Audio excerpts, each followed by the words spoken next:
உண்மையான அன்பு.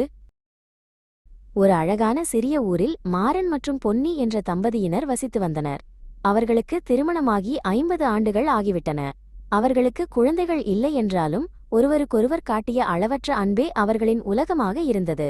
அவர்கள் ஒரு சிறிய வீட்டில் மிகவும் மகிழ்ச்சியாக வாழ்ந்து வந்தனர். நாட்கள் செல்லச் செல்ல பொன்னியின் கண்பார்வை மெல்ல மங்கத் தொடங்கியது. அவரால் பூக்களின் வண்ணங்களையோ அல்லது வானத்தின் அழகையோ முன்பைப் போல தெளிவாக பார்க்க முடியவில்லை. பொன்னி இதற்காக மிகவும் வருத்தப்பட்டார். ஆனால் மாறன் எப்போதும் அவருக்கு துணையாக நின்றார். ஒரு காதலர் தினம் வந்தது. அன்று காலை மாறன் பொன்னியின் கைகளை மென்மையாக பற்றிக்கொண்டு கேட்டார், அன்பே, நம் திருமண வாழ்க்கையின் 50வது ஆண்டு இது. உனக்கு இந்த காதலர் தினத்திற்கு என்ன பரிசு வேண்டும்? உனக்கு பிடித்த எதை வேண்டுமானாலும் கேள், நான் வாங்கித் தருகிறேன். பொன்னி மெல்ல புன்னகைத்தார். எனக்கு தங்கம் வேண்டாம், விலை உயர்ந்த ஆடைகளும் வேண்டாம்.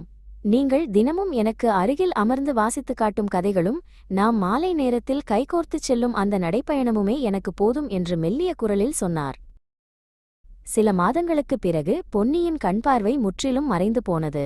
அவரால் எதையுமே பார்க்க முடியவில்லை. உலகம் அவருக்கு இருண்டதாக தோன்றியது. தன் அன்றாட வேலைகளை செய்வதற்கு கூட அவர் மிகவும் சிரமப்பட்டார். ஆனால் அவர் ஒருபோதும் தனிமையை உணரவில்லை.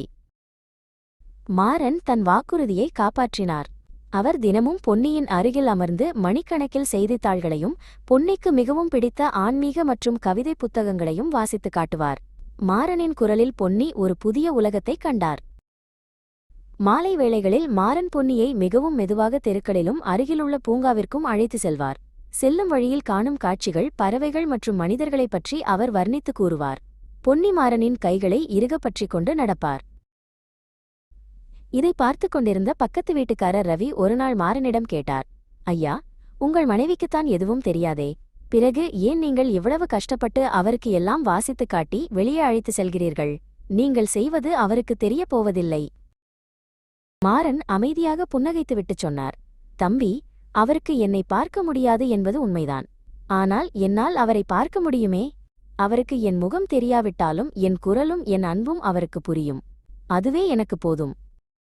உண்மையான அன்பு என்பது ஒருவரை பார்ப்பதிலோ அல்லது விலையுயர்ந்த பரிசுகளை பகிர்ந்து கொள்வதிலோ மட்டும் இல்லை. ஒருவர் பலவீனமாக இருக்கும்போது அவர்களுக்கு பாதுகாப்பாகவும் கடைசி வரை துணையாகவும் இருப்பதே உண்மையான அன்பு. மாறன் மற்றும் பொன்னியின் அன்பு அந்த ஊருக்கே ஒரு பாடமாக இருந்தது.